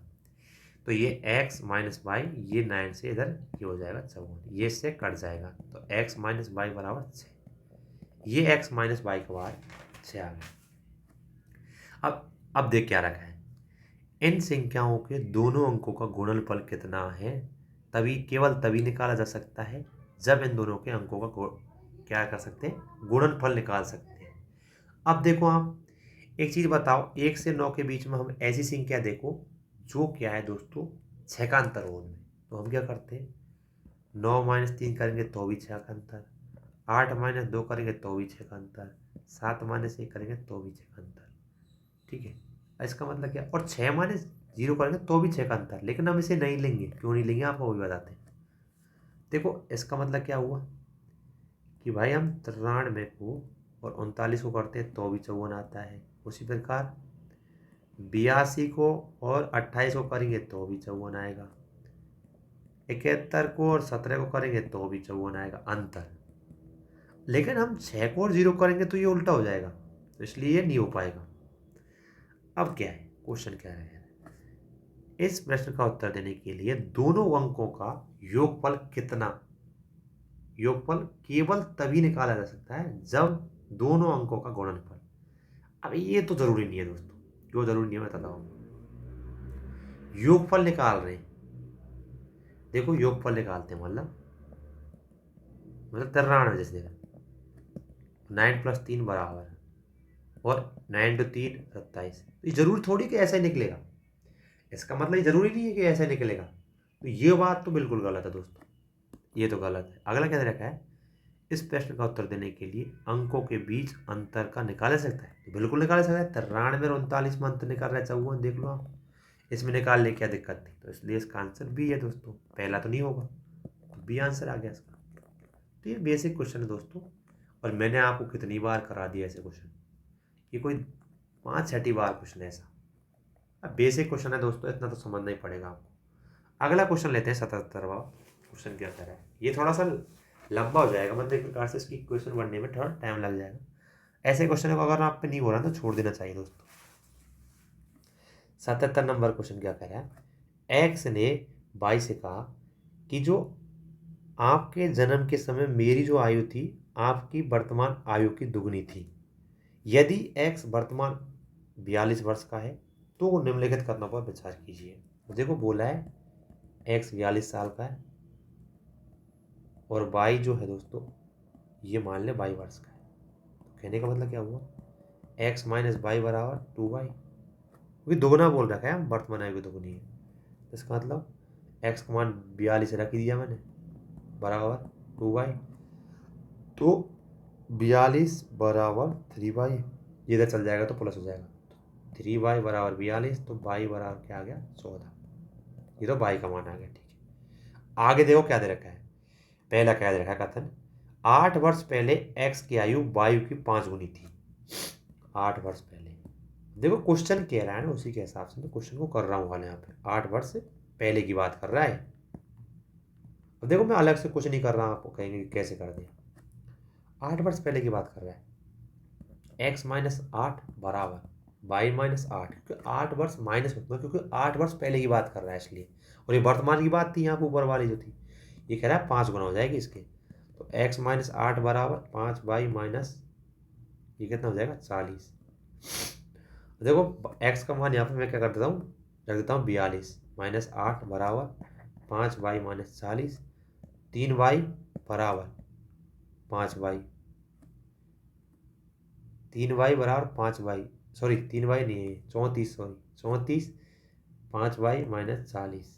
ठीक है, तो इसका मतलब क्या हुआ दोस्तों, 5 वाई बराबर इधर ये जुड़ जाएगा, ये इधर जाके जुड़ जाएगा तो 74, तो वाई बराबर क्या हो जाएगा 74/5, तो y बराबर हो जाएगा 14.8।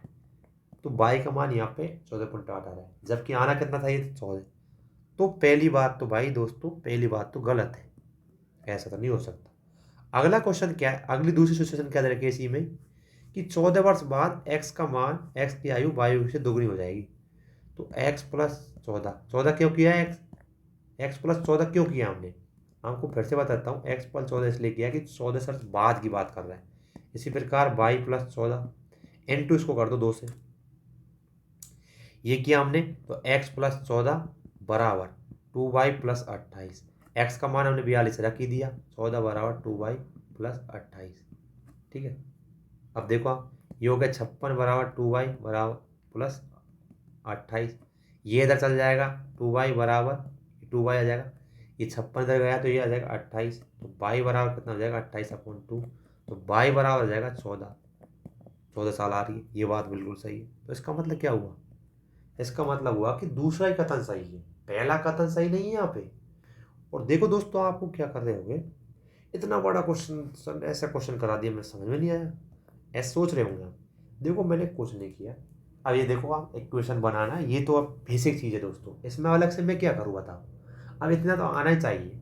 अब आप कोई 10वीं बार में कोई बच्चे तो है नहीं है, आपने अगर आप यूपीएससी का क्वेश्चन मतलब पेपर दे रहे हो तो ग्रेजुएशन तो की होगी। अभी बेसिक चीज़ है दोस्तों। अब देखो, हमसे बोला गया एक्स का दे रखा है, देखो आपके जन्म पर मेरी आयु वर्तमान आयु की दुगनी थी। तो वही किया है मैंने, देख लो दुगनी कर दी, और 42 मान बता रहा है उसका वर्तमान की, ये किया।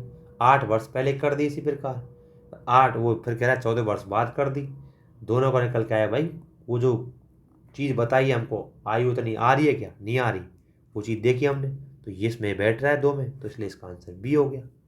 बेसिक क्वेश्चन है, इसमें बताओ मैं क्या अलग से क्या करूँगा था। अगला क्वेश्चन क्या है 78 नंबर का, यदि x किसी वस्तु को 20% हाश पर बेचता है, मान ले x 100% कोई चीज़ थी, 20% हाश ले रहा है, 20% का लॉस ले रहा है, तो मतलब क्या 80 में बेच रहा है, यही तो होगी बात। नए मूल्य में 25% की वृद्धि कर दे तो नेट परिवर्तन कितना आया। अब कह रहा है भाई 25% की वृद्धि कर दो, ग्रो, ठीक है। तो 80 का 25% निकालो, ये हो जाएगा 4, ये हो जाएगा 5, 5 से कट जाएगा 20, मतलब ये हो गया 20। अब देखो, पहले 80% थी, अब ये 20% आ गई, तो मतलब 20% जोड़ो तो कितना हो गया दोस्तों, 100। अब जो पहले 100% थी, अब भी 100% है, तो उसको ना तो हानि हो रही है ना ही लाभ हो रहा है, मतलब 0% है उसका आंसर ये। देखो, अगर आपको फिर भी समझ नहीं आई तो मैं फिर से बताता हूँ भाई। 100% कोई चीज़ थी, 20% का हास हुआ, लॉस हुआ। अगर 20% का लॉस होगा दोस्तों, तो एक चीज़ देखो, हम 80 होगी वो चीज़, अब कह रहा है 25% वृद्धि होगी, 25 का 80% का 25% निकालेंगे तो 20 होगा। पहले वो अच्छी थी यहाँ पे, अब 20 और हो गई, तो टोटल कितनी होगी, 100। और हमारी पहले शुरुआत में 100 थी चीज़, और अब भी 100 है, तो मतलब क्या है, उसको ना लाभ हुआ है ना ही हानि हुई है। तो इसका मतलब क्या है, ये आंसर है इसका 0%। अगला क्वेश्चन देखते हैं दोस्तों, 79 क्वेश्चन। अब देखो, ऐसे क्वेश्चन आते हैं ना, तो आपको ऑप्शन पे जाना चाहिए, मेरा तो ये मानना है। अब ऐसा क्वेश्चन ऑप्शन देखिए आप, जिसमें गुणा करने पर एक एक आए, समझा। अब देखो, मैंने तो कर रखा है इसलिए मुझे तो पता है, लेकिन आप जब प्रैक्टिस करेंगे और कैलकुलेशन करेंगे दोस्तों, तो आप पाएंगे कि आप डी को करेंगे ना, तो ऐसा पाएंगे। देखो, मान ले ये दे रखा है डी में, इसको हम करते हैं 7 से मल्टीपल, 7 तिया 21, हंस लगी 2, 7 7 49 50, 51, हंस लगी 5, 7 8 56 और 5 61, हंस लगी 6, 7 7 7 5 35 और 6 41, लगी 4, 7 1 7 और 4 11। तो ऐसा पाएंगे हम जब हम डी का जो ऑप्शन दे रखा है ना, इसको करेंगे जब, तो इसका आंसर डी है दोस्तों। अरे बेसिक चीज़ है, कैलकुलेशन तो आपको आनी चाहिए दोस्तों। अब ये बेसिक चीज़ हो गई कैलकुलेशन, तो और कैलकुलेशन होगी ना आपकी, जब भी आप मैथ और रीजनिंग क्वेश्चन कर पाएंगे। अगला क्वेश्चन क्या कर रहा है, एक व्यक्ति किसी कार्य का 7/8 कितने दिनों में कर रहा है, 21 दिनों में। तो मतलब क्या हो गया, टोटल काम वो कर रहा है दोस्तों, कंप्लीट वर्क है वो कर रहा है 24 दिन में, क्योंकि यहाँ से मल्टीपल से इधर कर लेंगे तो चॉइस हो जाएगा ये वाला, ये तो आप जानते होंगे। अब क्या कह रहा है, यदि कार्य का वो 50% वृद्धि हो जाए, मतलब चॉइस का 50% ऑफ 14, मतलब इधर रखा है ना, तो मतलब क्या हुआ, चॉइस तो पहले ही था, 50 मतलब 12 हो जाएगा, मतलब अब 36 हो जाएगा। तो उस कार्य को करने में, समाप्त करने में कितने दिन और लगे, तो भाई पहले 21 था, 36 में से 21 घट जाएंगे तो 15 दिन, तो जो लगे ना एक्स्ट्रा दिन वो 15 दिन लगे दोस्तों। इस प्रकार इसका आंसर आ जाएगा डी। ये टाइम एंड वर्क वाला क्वेश्चन दोस्तों। देखो अब दोस्तों ऐसे क्वेश्चनों को आपको क्वेश्चन को सॉल्व करना है। अब ये हमने क्या 2021 का पेपर कंप्लीट करा दिया गया है हमारे द्वारा। अब आपको क्या करना है, आपको पूरे क्वेश्चनों को सॉल्यूशन करना है। जो क्वेश्चन सॉल्व नहीं हो रहा आपको फिर से क्वेश्चन पूछना है, और 2021 और 22 के पेपर का पैटर्न देखना है। ऐसे क्वेश्चन पेपर 2023 में ऐसा पैटर्न का क्वेश्चन आएंगे। तो दोस्तों ऐसे क्वेश्चनों को देख के घबराना नहीं चाहिए, लॉजिक लगाओ जितना हो सके, और आप प्रैक्टिस करके जाएंगे तभी आप वहां क्वेश्चन कर पाएंगे, वरना आप पे क्वेश्चन नहीं होंगे वहां जाके एकदम से। इसलिए दोस्तों आशा करता हूं कि ये चीज़ समझ में आई होगी। धन्यवाद दोस्तों यहाँ तक बने रहने के लिए। अगर आपको अभी भी कोई प्रॉब्लम आती है कोई क्वेश्चन लेके, तो आपको कमेंट बॉक्स में जाकर उस क्वेश्चन के बारे में बता देना है, फिर मैं आपको फिर से क्वेश्चन करा देंगे। धन्यवाद दोस्तों यहाँ तक बने रहने के लिए।